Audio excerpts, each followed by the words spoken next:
1320 খ্রিস্টাব্দ থেকে 1414 খ্রিস্টাব্দ পর্যন্ত দিল্লিতে তুগলক বংশীয় সুলতানদের শাসনকার্য চলত।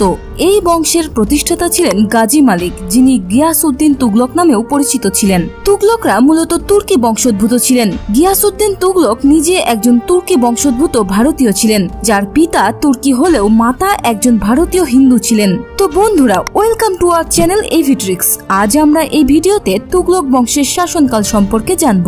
তুগলক বংশই ভারতের প্রায় সমগ্র ভূখণ্ডে সুলতানি শাসন প্রতিষ্ঠা করতে পেরেছিল। এছাড়াও এই বংশই দিয়েছে ভারতের ইতিহাসের সবচেয়ে বিতর্কিত সম্রাটকে। বন্ধুরা, গিয়াসউদ্দিন তুগলক মাত্র 5 বছর রাজত্ব করেছিলেন। এই সময়ের মধ্যেই তিনি দিল্লির নিকট একটি নতুন শহর প্রতিষ্ঠা করেন, যার নাম দেন তুগলকাবাদ। ঐতিহাসিক ভিনসেন্ট স্মিথ লেখেন, গিয়াসউদ্দিন তুগলক তার নিজ পুত্র জুনা খায়ের হাতে নিহত হয়েছিলেন। মোহাম্মদ বিন তুগলক 1325 খ্রিস্টাব্দে জুনা খা তথা উলুগ খা পিতাকে হত্যা করে দিল্লির সিংহাসন দখল করেন এবং নিজেকে মোহাম্মদ বিন তুগলক নামে পরিচিত করেন। সিংহাসনে বসেই তিনি সাম্রাজ্যের বিস্তারে মনোনিবেশ করেন এবং প্রায় সমগ্র ভারতবর্ষ সুলতানি শাসনের আওতায় নিয়ে আসেন।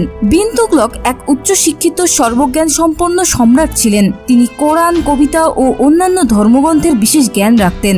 দর্শন, বিজ্ঞান, চিকিৎসা শাস্ত্র এসব বিষয়েও তার বিশেষ জ্ঞান ছিল, কিন্তু দূরদর্শিতার অভাবের জন্য একজন রাজা হিসেবে তিনি নিজেকে প্রতিষ্ঠা করতে পারেননি। তিনি সর্বদা তার নিকটস্থ আত্মীয় স্বজন, উচ্চপদস্থ কর্মচারী আর আমিরদের সন্দেহ করতেন এবং সর্বদা তাদের দমিয়ে রাখার চেষ্টা করতেন। তার নেওয়া কিছু সিদ্ধান্তের জন্য তার চরিত্রের দ্বিরূপ প্রকাশ পায়। তিনি একদিকে যেমন চাষীদের সহায়তায় তাদের ঋণ প্রদানের ব্যবস্থা করেন এবং এর জন্য দেওয়ান-ই-কোহি নামে একটি ডিপার্টমেন্ট তৈরি করেন, অন্যদিকে তেমনি ভূমি কর 50% থেকে আরো বাড়িয়ে দেন। এরই সাথে সাথে তিনি জলকর নিতেও শুরু করেন, যার ফলস্বরূপ চাষিরা বাড়তি করের বোঝা টানতে না পেরে চাষবাস ছেড়ে দেয় আর পেটের দায়ে চুরি ডাকাতি করতে শুরু করে। সম্রাট যখন ব্যাপারটি বুঝতে পারেন তখন ট্যাক্স কমিয়ে দেন, কিন্তু ততক্ষণে জল বহুদূর গড়িয়ে গেছে। এরপর রাজস্ব বৃদ্ধির আশায় সুলতান তার সমগ্র সাম্রাজ্যে চাষের জমি পরিমাপের সিদ্ধান্ত নেন। এজন্য তিনি প্রচুর অফিসার নিযুক্ত করেন, কিন্তু অভিজ্ঞতা না থাকায় এবং তারা ঘুষ নিতে শুরু করার ফলে তার লক্ষ্য ভ্রষ্ট হয়, ফলে লক্ষ লক্ষ টাকা নষ্ট হয়। মোহাম্মদ বিন তুগলকের সবচেয়ে উল্লেখযোগ্য হঠকারী সিদ্ধান্ত ছিল রাজধানী শিফট করা। সিংহাসনে বসার 2 বছরের মধ্যে তিনি মনে করেন দিল্লিতে বসে সুদূর দক্ষিণ ভারতের শাসন কার্য চালানো সম্ভব নয়। এজন্য তিনি রাজধানী দিল্লি থেকে সরিয়ে দেবগিরিতে নিয়ে আসেন এবং এর নাম দেন দৌলতাবাদ। এ পর্যন্ত সিদ্ধান্ত ঠিকই ছিল, কিন্তু সমস্যা তখন শুরু হয় যখন তিনি দিল্লির সাধারণ মানুষকেও দেবগিরিতে শিফট করতে বাধ্য করেন। আবাল বৃদ্ধ বনিতা সহ অন্ধ খোড়া সকল ব্যক্তিকেই দৌলতাবাদের উদ্দেশ্যে রওনা করা হয়, ফলে প্রতিমধ্যে অনেকের মৃত্যু হয়। তবুও প্রজারা এই অত্যাচার কেবল সহ্য করেই উঠেছিল। ঠিক তখনই সম্রাট আবার নির্দেশ দেন দেবগিরি থেকে দিল্লিতে ফেরার জন্য।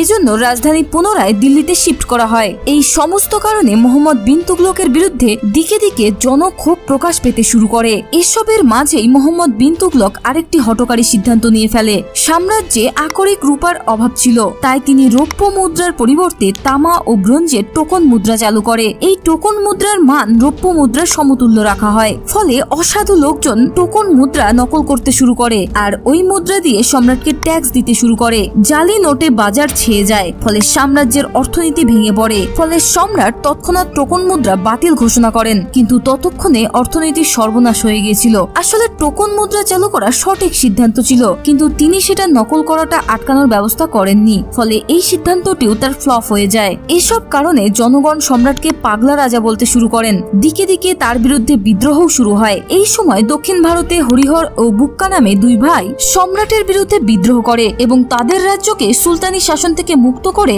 বিজয়নগর নামে স্বাধীন রাজ্য প্রতিষ্ঠা করে। 1347 সালে বহমন শাহ দক্ষিণ ভারতে বাহমনি সাম্রাজ্যের প্রতিষ্ঠা করেন। 1337-এ বিন তুগলক চীন আক্রমণের সিদ্ধান্ত নেন। তার সেনাবাহিনী দুর্গম হিমালয় পার হতে গিয়েই মারা যায়। 1338 খ্রিস্টাব্দে তার ভাতৃপুত্র মালবাতে তার বিরুদ্ধে বিদ্রোহ করে।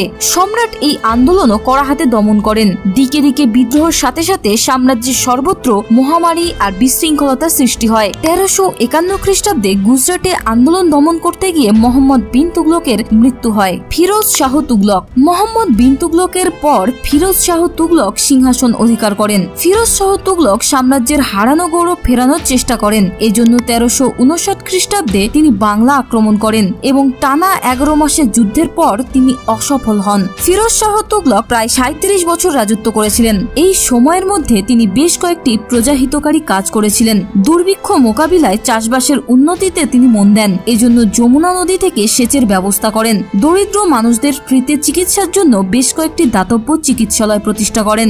দরিদ্র মেয়েদের বিয়ের জন্য নির্দিষ্ট অর্থ দান করেন। মূলত দুস্থ মুসলিম সম্প্রদায়ের মানুষদের সাহায্যেই তিনি এই প্রকল্পগুলি নিয়েছিলেন। কিন্তু হিন্দুদের অবস্থার তেমন পরিবর্তন হয়েছিল না, বরং তার আমলেই প্রথম জিজিয়া কর হিন্দুদের প্রদত্ত ধর্মীয় করে পরিণত হয়। সেনাতে এবং পদস্থ কর্মচারীর নিয়োগে বংশানুক্রমিক পদ্ধতি অনুসরণ করা হয়। ফলে অকর্মণ্য লোকে সেনাবাহিনী আর দরবার ভরে যায়। 1388 খ্রিস্টাব্দে ফিরোজ শাহ তুগলকের মৃত্যু হয়। তার মৃত্যুর পরপরই তার পুত্র এবং আত্মীয়দের মধ্যে সিংহাসন দখলের প্রতিযোগিতা শুরু হয়। তার ছেলে সুলতান মোহাম্মদ দিল্লি থেকে শাসন করতেন, আর অন্যদিকে নাসিরউদ্দিন মোহাম্মদ তুগলক ফিরোজাবাদ থেকে রাজত্ব চালাতো। সাম্রাজ্যের অভ্যন্তরের এই বিবাদের খবর পৌঁছে যায় মধ্য এশিয়ার সমরখন্দের সুলতান তৈমুর লংয়ের কাছে। তৈমুর ভারত আক্রমণ করেন এবং প্রচুর অর্থ ও সোনাদানা লুট করতে শুরু করেন। প্রায় লক্ষাধিক নরনারীকে হত্যা করা হয়। কয়েক লক্ষ মানুষকে বন্দী করে দাস বানিয়ে নিয়ে যাওয়া হয়। সাথে দিল্লিতে আগুনও লাগিয়ে দেওয়া হয়। এই অরাজকতার সময় সম্রাট সুলতান গুজরাটে পালিয়ে যান। সিচুয়েশন যখন কন্ট্রোলে চলে আসে তখন সুলতান আবার দিল্লিতে ফিরে আসেন। কিন্তু একদিকে প্রজা অসন্তোষ, অন্যদিকে আমিরদের ক্ষমতা বৃদ্ধি এই দুই সুলতান মোহাম্মদকে ক্ষমতাচ্যুত করে। এরই সাথে সাথে দিল্লিতে তুগলক বংশের সূর্য অস্ত যায়। তো বন্ধুরা, ভিডিওটি কেমন লাগলো কমেন্টে জানাও, আর এরকম আরো ভিডিও পেতে চ্যানেলটিকে সাবস্ক্রাইব করে দিও।